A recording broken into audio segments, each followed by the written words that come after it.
Bismillahirrahmanirrahim. Assalamualaikum warahmatullahi wabarakatuh. Teman-teman semua, di sini saya akan menjelaskan mengenai penyakit diabetes mellitus. Langsung saja.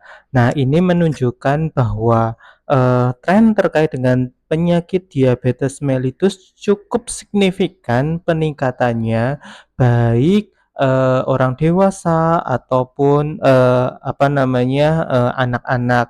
Nah, kalau kita lihat memang sekitar 10 juta lebih banyak orang dewasa menderita diabetes dibandingkan pada tahun 2015. Hal ini menunjukkan peningkatan prevalensi diabetes secara global. Ada 34 juta orang dewasa yang kemudian beresiko, menandakan kelompok pradiabetes akibat pola hidup dan faktor resiko yang belum terkendali.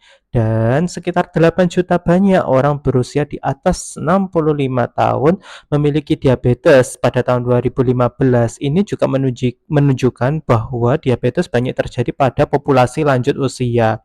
Dan banyak sekali uang yang dihabiskan, sekitar 54 miliar USD yang digunakan untuk penanganan diabetes. Hal ini menggambarkan peningkatan besar pada beban ekonomi akibat penyakit diabetes itu sendiri.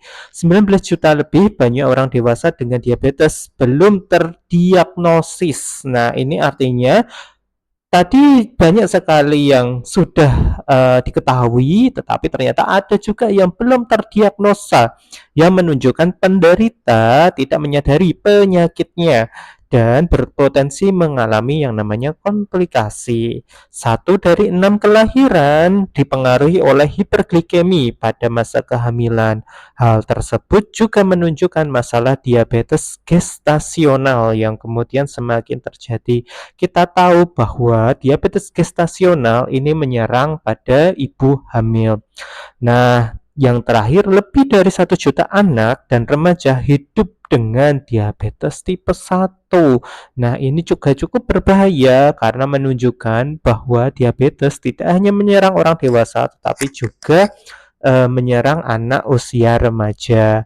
Nah, di sini pola penyebaran terkait dengan orang yang kemudian menderita diabetes, dan ternyata ini adalah sebuah penyakit global dari wilayah di 2017, kemudian diproyeksi tahun 2045 itu ternyata orang yang mengalami penyakit diabetes itu di range umur 20 sampai 79 tahun. Bahkan kalau kita lihat wilayah di Asia Pasifik gitu ya, termasuk di bagian Asia dan Indonesia, terjadi peningkatan 48%.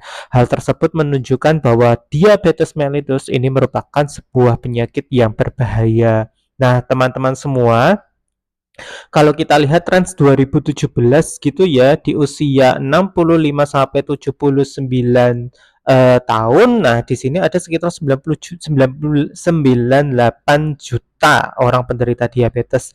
Dan kalau kita lihat di umur yang masih produktif 20 sampai 64 tahun, itu berkali-kali lipat, sekitar 327 juta, dan ini diproyeksikan meningkat di tahun 2045. Nah, oleh karena itu coba kita pelajari terlebih dahulu apa yang dimaksud dengan diabetes mellitus dan apa perbedaan dari hiperglikemi. Jadi, diabetes mellitus dengan hiperglikemi ini berbeda. Kalau hiperglikemi ini adalah keadaan menunjukkan kadar gula darah yang tinggi. Hal itu disebabkan oleh hal-hal di luar penyakit yang mendasari. Contohnya, kita mengkonsumsi makanan yang berkarbohidrat tinggi atau efek-efek obat samping yang lain dan menyebabkan kadar gula darah berlebih di dalam tubuh kita, maka itu termasuk hiperglikemi, bukan diabetes. Nah, kalau diabetes itu merupakan suatu penyakit metabolik yang ditandai oleh keadaan hiperglikemi. Jadi, diabetes itu juga disebabkan oleh hiperglikemi. Namun, orang yang mengalami hiperglikemi itu belum tentu dia mengalami penyakit diabetes mellitus. Nah, Hiperglikemi yang seperti apa? Yang merupakan hasil dari gangguan pada sekresi insulin.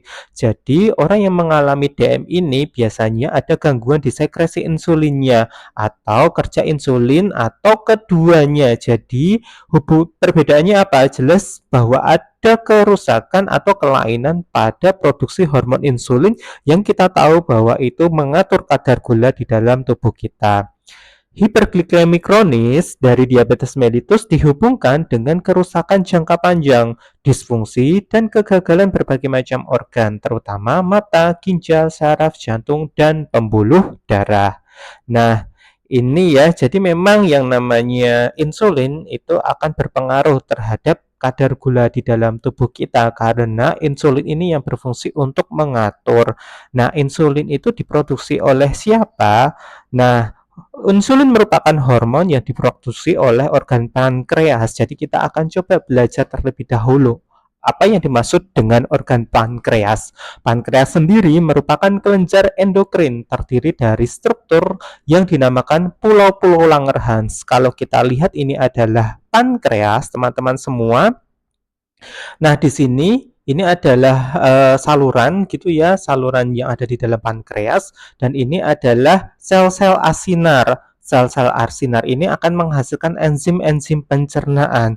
Tetapi kalau kita lihat di samping dari sel asinar, ini ada pulau yang kita sebut sebagai pulau Langerhans. Di dalamnya ada beberapa sel yang mengisi atau menyusun struktur dari Langerhans dan ada kapiler darah yang berfungsi untuk mendistribusikan hormon termasuk hormon insulin.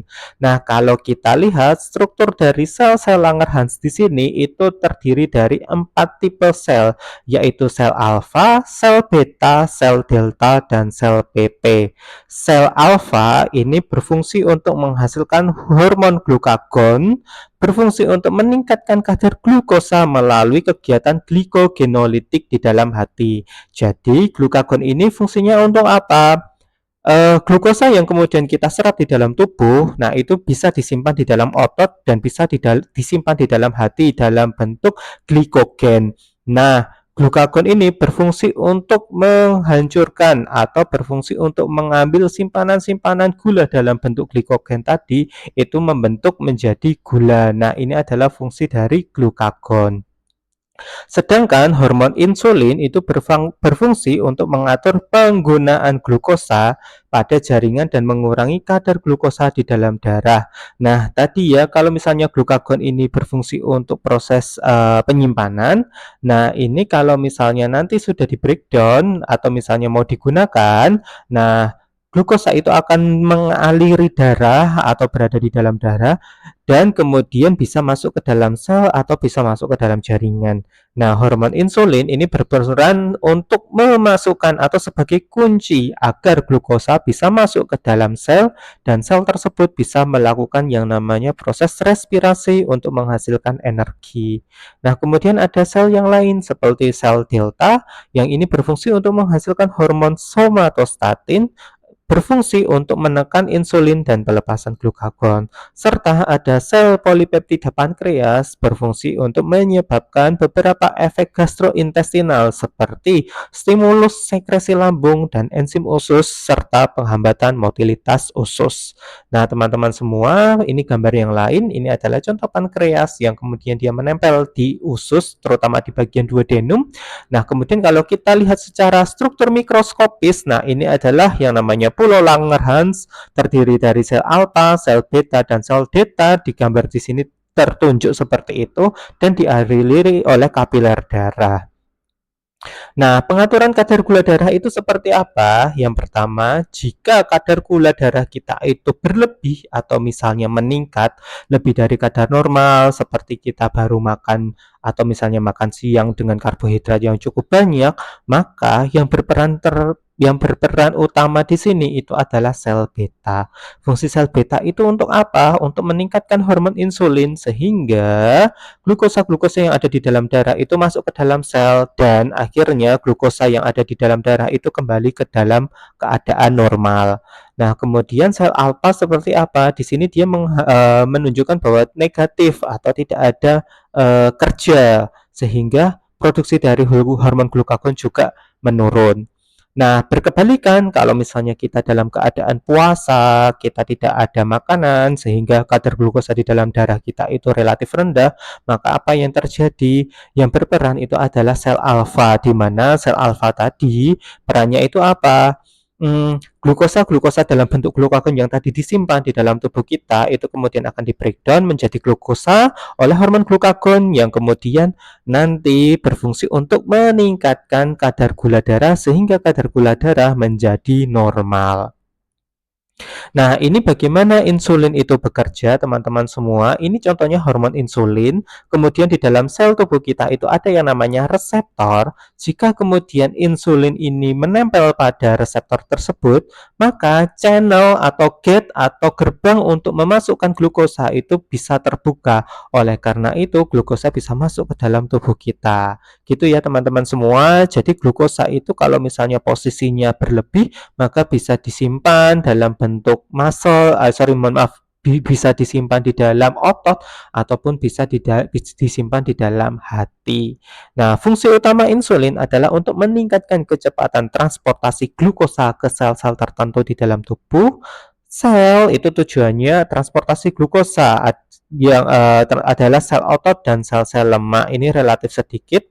Pada sel otot, glukosa disimpan dalam bentuk glikogen dan dioksidasi untuk menghasilkan energi dalam bentuk ATP.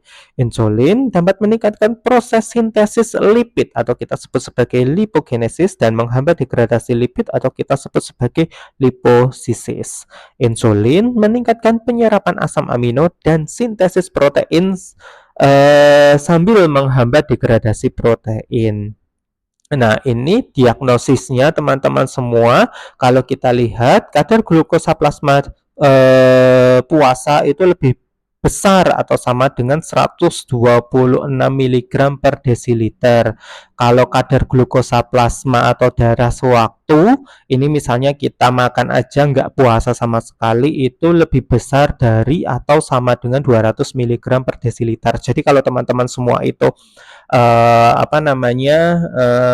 makan gitu ya. Nah, itu bisa sekitar 200 mg per desiliter. Nah, kemudian kadar glukosa plasma 2 jam setelah makan lebih besar dari atau sama dengan 200 mg per desiliter. Kadar hemoglobin terglikasi atau kita sebut sebagai HbA1c ini lebih besar atau sama dengan 6,5%. Ini merupakan hemoglobin pengikat glukosa sehingga kita mengetahui bahwa HbA1c ini menjadi indikator apakah orang tersebut mengalami hiperglikemia atau mengalami diabetes mellitus atau tidak. Nah, klasifikasi diabetes mellitus itu terdiri dari beberapa tipe. Yang pertama adalah tipe 1 dan yang kedua adalah tipe 2. Nah, ini ada beberapa jenis yang lain. Nah, saya akan menjelaskan perbedaan dari DM tipe 1 maupun DM tipe 2. DM tipe 1 adalah penyakit autoimun yang ditandai dengan kerusakan sel pankreas dan kekurangan insulin yang bersifat absolut. Jadi ini adalah penyakit autoimun. Tipe ini mencakup 5-10% kasus dan paling sering di bawah usia 20 tahun. Jadi DM tipe 1 itu biasanya genetik. Nah, jadi kalau misalnya ada anak kecil yang kemudian mengalami diabetes mellitus, nah kemungkinan besar dia merupakan DM tipe 1 yang kemudian bawaan dari orang tuanya. Nah, ditandai dengan proses autoimun di dalam tubuhnya secara otomatis terjadi kerusakan pada sel pankreas sehingga terjadi kekurangan produksi hormon insulin yang bersifat absolut. Nah, sedangkan diabetes tipe 2 itu disebabkan oleh kombinasi resisten perifer aktivitas insulin dan respons sekretorik yang tidak adekuat oleh sel beta pankreas. Dalam hal ini biasanya kekurangan hormon insulin. Nah, ini biasanya resistensi saja gitu kan, dialami oleh orang-orang yang menderita obesitas atau mungkin usia senja dan seterusnya, dan bisa sekitar 90-90% dari pasien DM ini merupakan DM tipe 2. Nah, jadi DM tipe 1 itu merupakan penyakit autoimun, kerusakan pada pulau Langerhans, terutama sel-sel efektor imun yang bereaksi terhadap antigen sel beta endogen. Nah, kalau kita lihat ini adalah diabetes tipe 1, jadi pankreas gagal memproduksi insulin karena insulinnya itu rusak, pankreasnya rusak sehingga produksi insulin tidak ada, tetapi glukosa itu dikonsumsi dalam jumlah banyak di dalam darah sehingga glukosa ya berada di dalam pembuluh darah atau berada di dalam aliran darah, tetapi tidak bisa masuk ke dalam sel karena tidak ada insulin sama sekali. Sedangkan oh ya, nanti saja. Sekarang patogenesis dari DM1 dulu.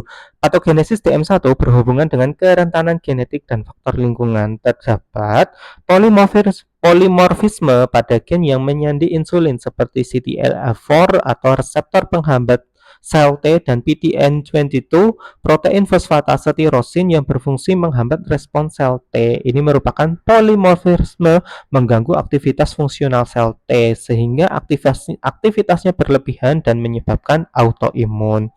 Kemudian ada faktor-faktor lingkungan seperti virus, misalnya rubella, koskasi, dan lain sebagainya yang dapat memicu DM tipe 1. Antigen virus tersebut menyerupai antigen sel beta sehingga terjadi kerusakan pada pankreas. Kemudian ada abnormalitas imun yang penting pada DM1 seperti kegagalan toleransi diri pada sel T yang spesifik pada sel B sehingga disebabkan oleh kerusakan delesi sel klonal sel T yang self-reaktif di dalam timus dan abnormalitas sel T regulator atau Treg yang berfungsi meredam respon dari sel T. Nah, gitu ya teman-teman semua. Nah, ini contohnya bagaimana massa dari sel B ini kemudian akan menurun disebabkan pada penderita diabetes mellitus. Nah, ini kalau misalnya kalau kita lihat ya, jumlah sel B itu apa namanya makin lama makin turun. Nah, ini menunjukkan bahwa kemungkinan orang tersebut mengalami diabetes mellitus. Sedangkan kalau misalnya DM tipe 2 merupakan penyakit yang kompleks yang bersifat heterogen dan multifaktor. Biasanya melibatkan interaksi genetik seperti faktor resiko lingkungan dan inflamasi gitu ya. Jadi memang tidak ada dibuktikan adanya mekanisme autoimun.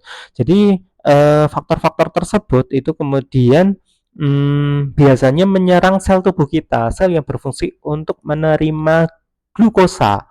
Nah, karena apa sih yang rusak? Nah, biasanya pada yang rusak itu adalah reseptor. Jadi reseptor di dalam sel tubuh kita yang sudah tidak reaktif atau dalam hal ini yang sudah tidak bisa menangkap sinyal-sinyal dari insulin walaupun insulin di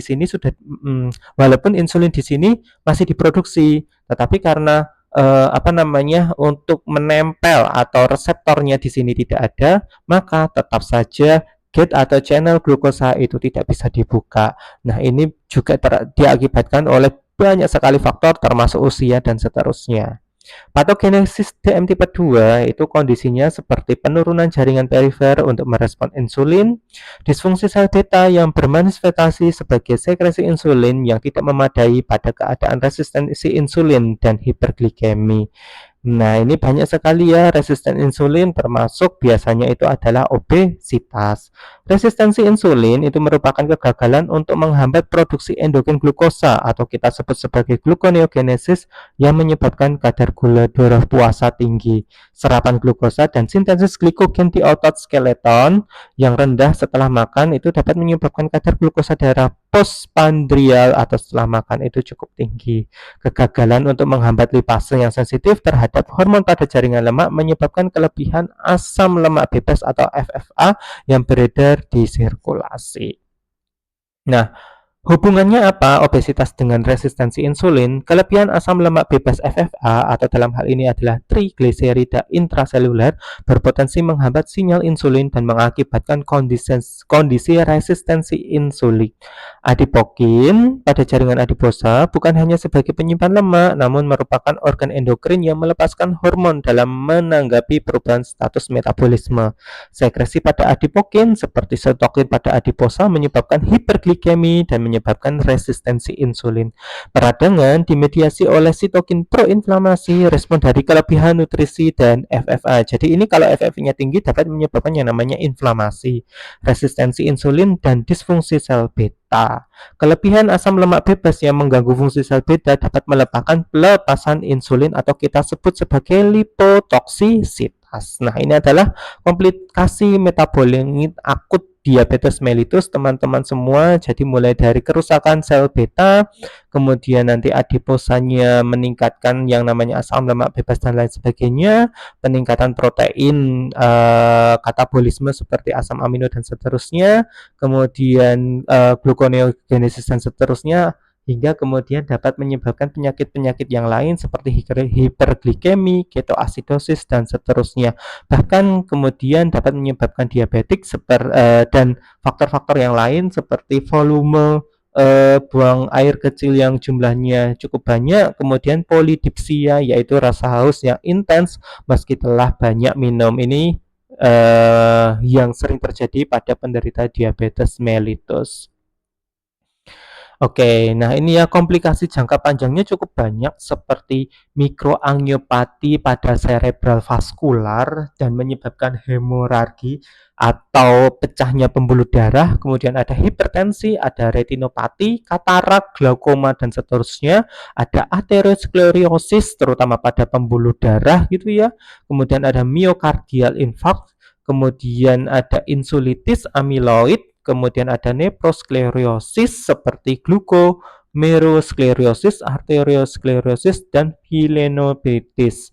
Nah, kemudian ada peripheral neuropati dan di sini biasanya pada bagian autonom terutama gangguan-gangguan pada saraf. Nah, gini ya. Kemudian ada perifer vascular atherosclerosis dan seterusnya sampai infeksi dan pembusukan pada beberapa ujung dari jari. Nah, cukup banyak jadi komplikasi dari diabetes mellitus. Nah, ini adalah struktur histopatologi. Nah, ini contoh gambar A ini adalah reaksi autoimun gitu ya pada pankreas. Kemudian kita bisa lihat bahwa struktur dari pulau Langerhans itu kemudian mulai mengalami yang namanya lisis atau mulai mengalami kerusakan.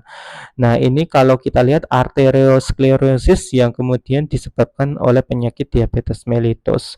Nah, di sini ada nephrosklerosis yang ada di ginjal, dan di sini dia mengalami yang namanya kerusakan. Nah, ini kalau kita lihat ginjal pada DM itu mengalami penebalan struktur pada bagian membrannya. Nah, di sini juga ada nodular glomerulosklerosis pada ginjal juga pada penderita diabetes mellitus.